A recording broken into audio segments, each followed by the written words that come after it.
আসসালামু আলাইকুম ওয়া রাহমাতুল্লাহি ওয়া বারাকাতুহু। সুপ্রিয় দর্শক শ্রোতা, প্রতিদিন একটি হাদিস সিরিজের আজকের পর্বে আপনাকে স্বাগতম। আজকের এই পর্বে আমরা এমন ছোট একটি আমল সম্পর্কে জানব, যে আমলটি আপনি করলে জান্নাতের ৮টি দরজা আপনার জন্য খুলে দেওয়া হবে। সুবহানাল্লাহ, আল্লাহু আকবার। তবে খুশির বিষয় হচ্ছে এই যে এই আমল করার জন্য আপনাকে এক্সট্রা কোনো সময় বের করতে হবে না এবং এক্সট্রা ভাবে আপনাকে শিখতে হবে না। আপনি এই আমলটি পারেন বলেই আশাবাদী। খুবই ছোট একটি আমল, খুবই স্বাভাবিক একটি আমল। শুধু আপনি জেনে আমল করবেন, শুরু করে দেবেন, ব্যাস শুরু হয়ে গেল ইনশাআল্লাহ। আর আপনি মরার পর মৃত্যুবরণ করবেন, আর আপনার জন্য জান্নাতের ৮টা দরজাকে আল্লাহ রাব্বুল আলামিন খুলে দেবেন ইনশাআল্লাহ। চলুন আমরা হাদিস থেকে জেনে নিই।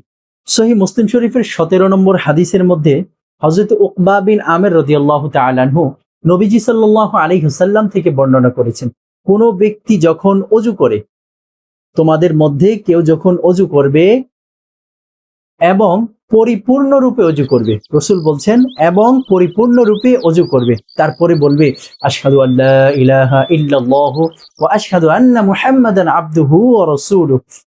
এই যে কালিমায়ে শাহাদাত যে পাঠ করবে, ওযুর শেষে কালিমায়ে শাহাদাত যে পাঠ করবে, আল্লাহ রাব্বুল আলামিন তার জন্য জান্নাতের ৮টা দরজাকে খুলে দেবেন। সুবহানাল্লাহ। প্রিয় দর্শক, ছোট্ট একটি আমল। আপনি তো প্রতিদিন ওযু করেন, নামাজ পড়েন। আপনি ওযু করার পরে সাথে সাথে আসমানের দিকে আঙ্গুল বাড়িয়ে যদি পড়েন, হাদিসের মধ্যে এই জিনিসটা নেই যে আঙ্গুল দিয়ে পড়তে হয়, তবে বিভিন্ন কিতাবের মধ্যে লেখা আছে আপনি যদি আসমানের দিকে আঙ্গুল তুলে এই আমলটা করেন তাহলে বেশি ফায়দা আপনার জন্য। তো ইনশাআল্লাহ প্রিয় দর্শক, আসমানের দিকে আঙ্গুল তুলে আমরা প্রত্যেক দিন ওযু করার পরে আশহাদু আল্লা ইলাহা ইল্লাল্লাহু ওয়া আশহাদু আন্না মুহাম্মাদান আবদুহু ওয়া রাসূলুহু, এই যে কালিমায়ে শাহাদাত, এটা আমরা পাঠ করব ইনশাআল্লাহ। তবে আল্লাহ রাব্বুল আলামিন আপনার জন্য জান্নাতের ৮টা দরজাকেই খুলে দেবেন। সুবহানাল্লাহ।